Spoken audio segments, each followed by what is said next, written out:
Teman-teman semuanya, entah kenapa sampai hari ini banyak teman-teman kita Muslim masih percaya bahwa di dalam Alkitab menubuatkan tentang Nabi Muhammad. Saya pun tidak mengerti dari mana dasarnya. Hanya yang sering kita lihat adalah mereka sangat-sangat memaksakan diri mereka untuk mengambil beberapa bagian Alkitab dan mengklaim itu sebagai nubuat kepada Nabi Muhammad. Mari saksikan teman-teman. Silakan Mas Rey. Oh, Bang. Silakan, apa mau kau tanyakan?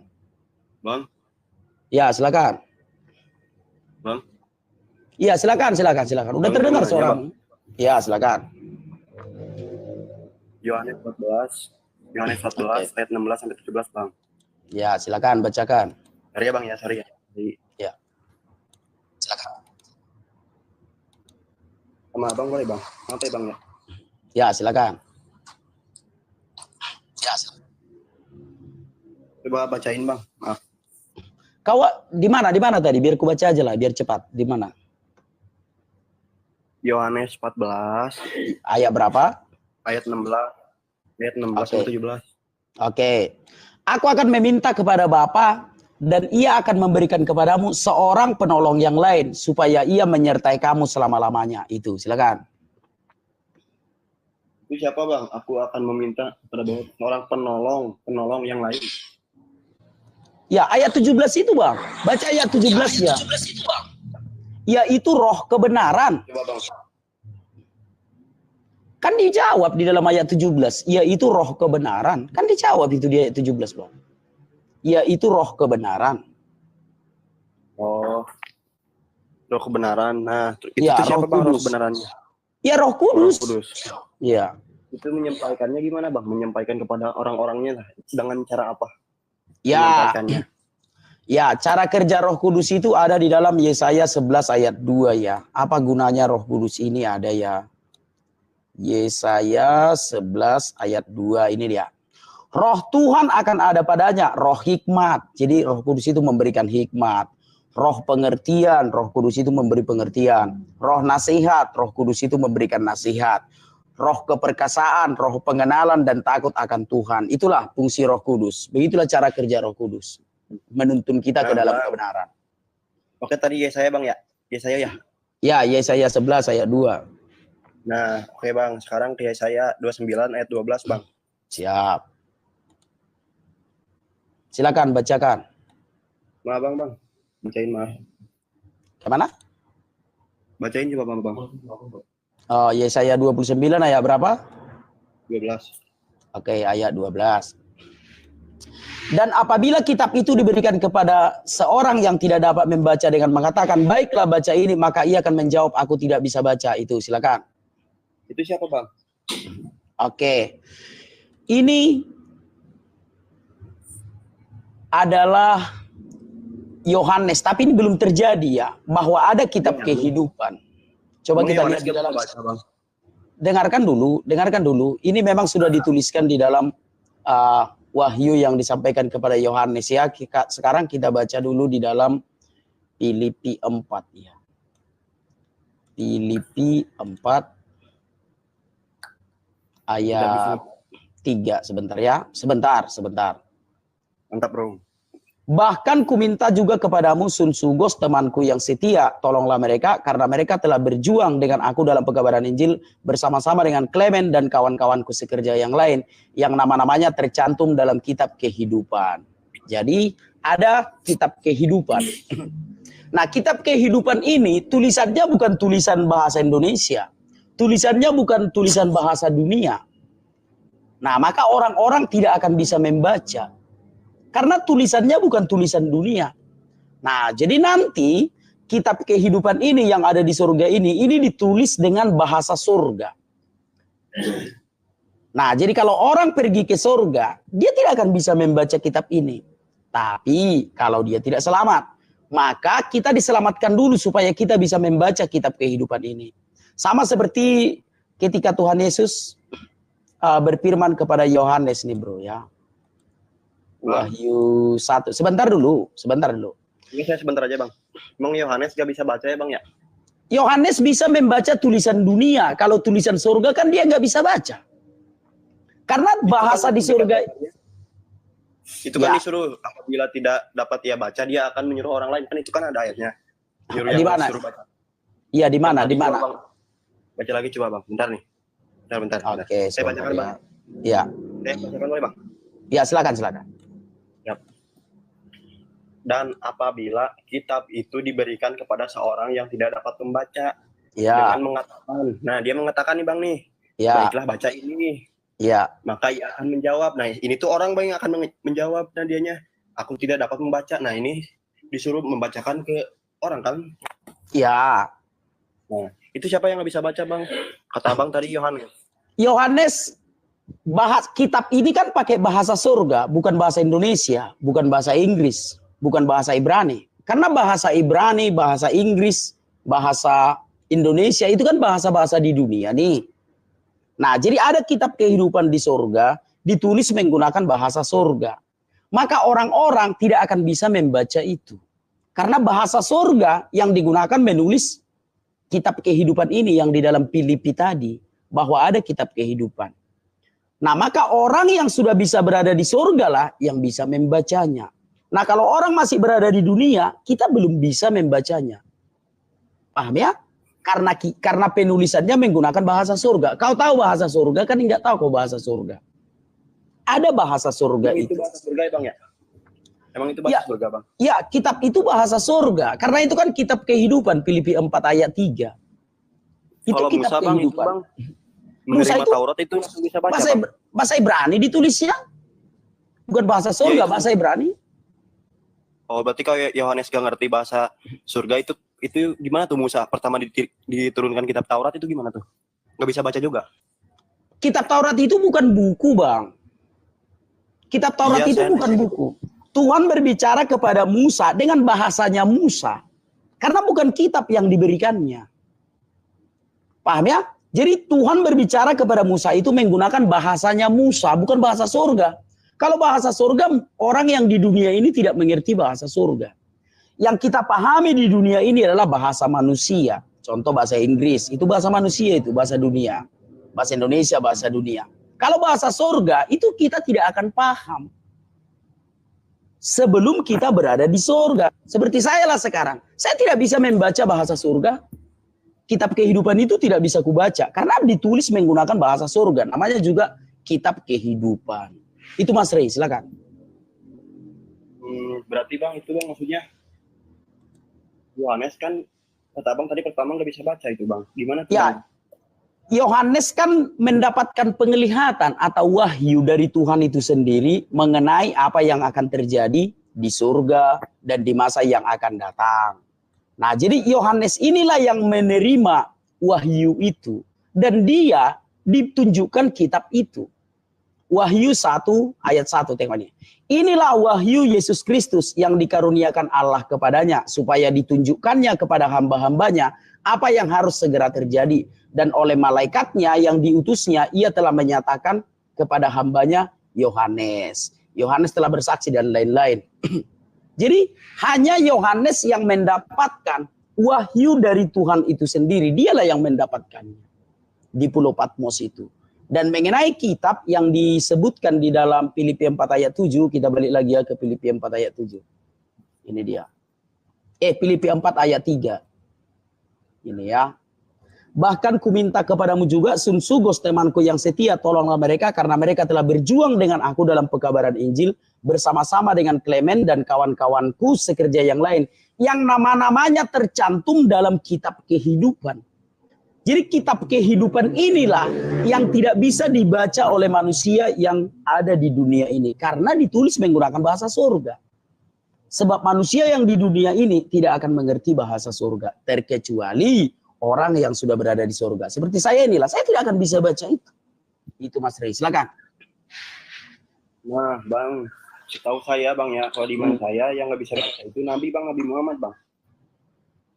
Oke, buta huruf, ya, Umi. Terus, kamu mau mengatakan Muhammad itu Nabi? Oh, bagi Islam iya Bang. Bagi Islam Muhammad itu Nabi. Kalau bagi Kristen kan tidak boleh. Muhammad pernah diracun enggak? Nggak tahu dah. Oke, coba kita bukakan dulu dalilnya. Enggak boleh kau paksakan Nabi Muhammad itu untuk Kristen. Karena kan ciri-ciri Nabi palsu kan dituliskan di dalam Alkitab. Itu yang Sebentar ya. diturunkan kitabnya di mana Bang itu Bang? Itu Maksudnya kitab, kitabnya diturunkan di mana? itu kitab kehidupan, dia ada di sorga. Kitab kehidupan itu ada di sorga, tidak ada di dunia itu kitab kehidupan itu. Enggak Jadi kan itu kan, bentar Bang, jika kitab ini diberikan kepada seorang yang tidak membaca, nah diberikan kan, nah itu diberikannya di mana Bang? kepada Rasul Yohanes itulah, dari sorga lah kitab Tempatnya di itu. mana? Di sorga Tempatnya di mana? kitab. Iya di kitab- sorga, terus dari sorga kemana? Dari Di sorga sorga. kemana? Kitab itulah di sorga. Sudah, kitab Iya. itulah di sorga. Kitab itu kan, kitab kehidupan itu di situ tercantum nama-nama orang yang selamat, yang ke sorga. Nah, dari sorga lah Tuhan Yesus menunjukkan itu kepada Yohanes. Jadi Yohanes Enggak, melihat, sebentar dengar Bentar, dulu. Bang. Sebentar dulu, Yang sebentar dulu saya Mas Rey. tanya, Sebentar dulu di Mas. mana? Sebentar, dengarkan dulu Mas Rey. Kitab Di Arab kehidupan di mana? di mana? Maksudnya diturunkannya di mana yang saya tanya, di kota ini kah, misalkan di Palestina apa di Arab, di Indonesia apa di mana gitu. Kitab itu tidak diturunkan ke dunia, bro. Kitab itu Kan ada itu di maksudnya. sorga. Kitab itu di sorga sudah. Nah, Rasul Yohanes memang mendapatkan karunia yang lebih ya dari para rasul itu, bahwa Rasul Yohanes ini mendapat satu penglihatan tentang sorga. Jadi Yohanes melihat sorga itu. Dan di dalam kitab kehidupan itulah tercantum nama-nama yang diselamatkan itu. Baca Wahyu 7. Sebentar ya, aku tunjukkan dulu sama kau Wahyu 7. Inilah nama-nama yang tercantum di dalam kitab itu. Wahyu 7 ayat 1 mulai, orang-orang yang dimateraikan dari bangsa Israel.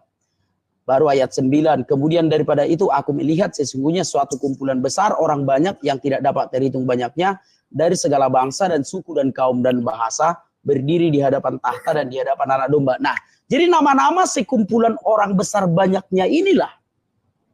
Nama-nama sekumpulan orang yang besar banyaknya ini, nama-nama mereka lah yang tertulis di dalam kitab itu. Dan kitab itu ada di surga. Nah, kau tadi mengatakan kau mau menggiring kalau Muhammad itu nabi gitu ya. Coba kau baca dulu ini, bro. Sebentar ya. Kalau aku berdasarkan data ya. Ini. Karena Muhammad tidak bisa jadi nabi sama orang Kristen. Sebentar, aku bukakan dulu dalilnya sama kau. Nggak bisa Muhammad itu nabi untuk orang Kristen. Karena ciri-ciri nabi palsu itu ada di dalam Alkitab. Bentar Bang, saya tidak mengatakan. Sebentar. Enggak, ini saya berhak meluruskan Bang. Saya enggak mengatakan itu Nabi Muhammad, tapi yang saya katakan yang tidak membaca itu, yang tidak bisa membaca atau buta huruf itu Nabi Muhammad. Saya mengatakan. Sekarang kutanya dulu sama kau. Apakah Nabi Muhammad pernah kena racun? Nah racun kan tadi saya bilang nggak tahu. Oke, kau mau kubukakan dalilnya? Nah, silakan. Oke ya, biar kubukakan dalilnya ya. Aku izin dulu aku sama kau. Jujur, Bang. Kalau tahu kalau enggak Bang. Karena orangnya jujur Bang. Iya. Kau yang baca ya, Bro. Sebentar. Aku buka dulu. Aku kalau kitab hadis aku punya semua ya, tapi yang aplikasi ya.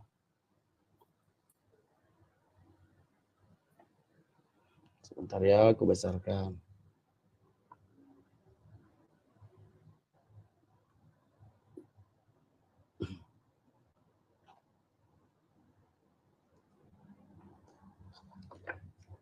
Coba ini bro, kau yang baca ya. Kau yang baca ya. Siap brother, siap brother. Coba. Jum mulai Bang, jum. Enggak kurang jelas Dari mana Bang, dari mana? Sebentar ya.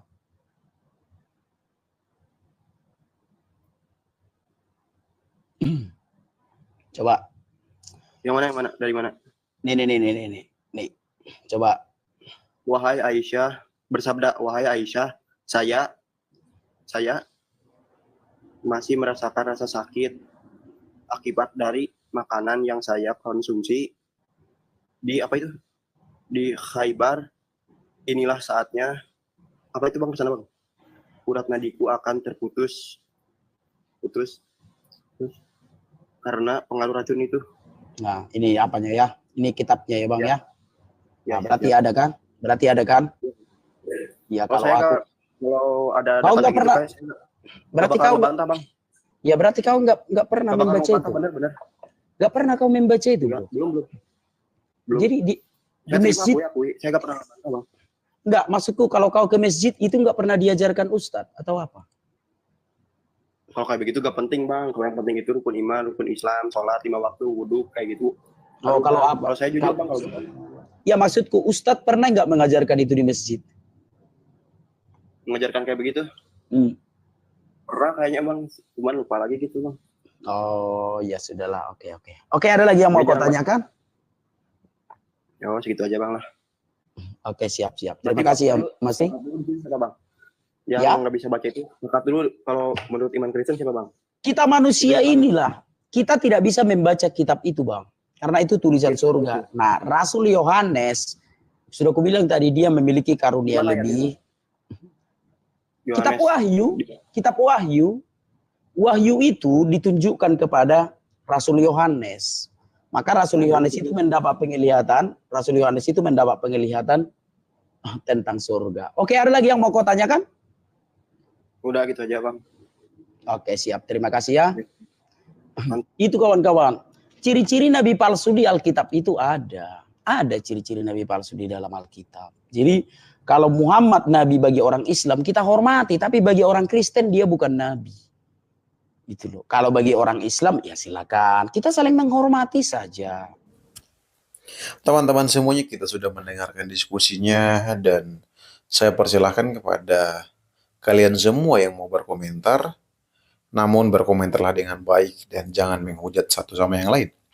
Pendapat saya, teman-teman, saya mau katakan kepada teman-teman kita Muslim bahwa tidak ada satu ayat pun di dalam Alkitab yang menubuatkan tentang Nabi Muhammad. Tidak ada.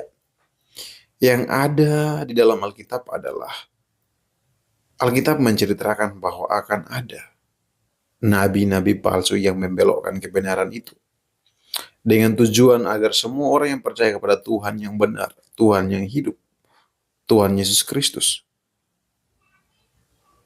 diganggu imannya, membelokkan imannya supaya mereka menjadi tidak percaya. Itu tujuan nabi-nabi palsu. Mereka akan mengajarkan Injil yang berbeda. Jadi jelas ya teman-temannya, sebaliknya di dalam Alkitab tidak pernah menceritakan satu ayat pun tentang Nabi Muhammad, tidak ada. Namun Alkitab menceritakan bahwa akan ada nabi-nabi palsu. Dan ciri-cirinya itu jelas. Dia mengajarkan Injil yang berbeda. Injil yang berbeda seperti apa? Injil yang benar menceritakan bahwa akan ada juru selamat yang menyelamatkan manusia yang telah berdosa, yaitu melalui Tuhan Yesus Kristus. Jadi, setiap orang yang percaya kepada Tuhan Yesus Kristus sebagai Tuhan dan Juru Selamat, maka akan diselamatkan. Karena Tuhan Yesus sendiri mengatakan bahwa akulah jalan, kebenaran, dan hidup. Nah, Injil yang berbeda itu yang saya maksudkan adalah bertentangan dengan Injil yang benar tadi, yang baru saja saya sampaikan. Bertentangan dengan itu. Jadi ada nabi palsu yang akan mengajarkan bahwa tidak ada keselamatan yang diberikan Allah. Tidak ada. Dan tidak ada keselamatan di dalam Tuhan Yesus Kristus. Tidak ada. Jadi untuk umat Kristen, mari kita hati-hati, waspada biar kita tidak disesatkan.